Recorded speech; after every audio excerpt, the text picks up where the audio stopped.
Et bonjour, bonjour. Donc une petite vidéo sur deux figures de style qui sont donc des figures de diction qui se basent simplement sur la façon dont on prononce les mots, qui sont la phérèse et la apocope. Alors ce sont des figures qui découpent et on va voir maintenant pourquoi. Alors un petit exemple de ce type de figure, c'est bonjour Pierre, comment vas-tu? Jour pas.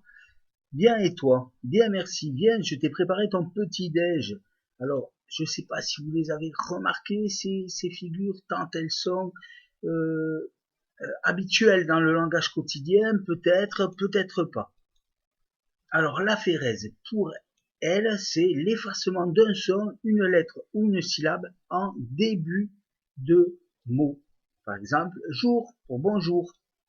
Là, ça peut être les ricains pour les Américains, quelque chose comme ça.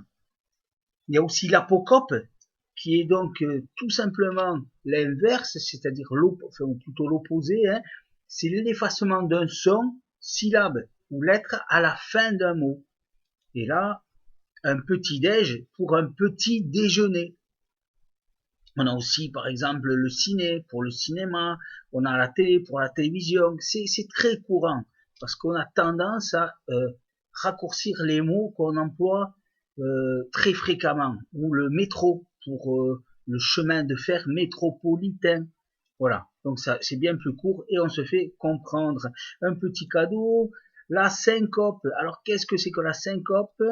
Il ressemble un peu aux deux autres, ce procédé. Est-ce que vous l'avez? Eh bien, c'est tout simplement, voici l'exemple. Bonjour monsieur.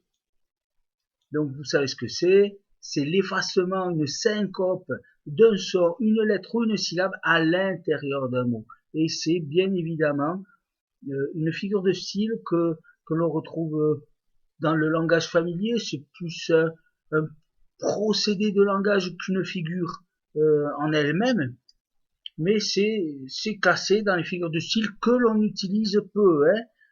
Monsieur, donc pour monsieur, on l'avait compris. À bientôt pour cette série de figures de style.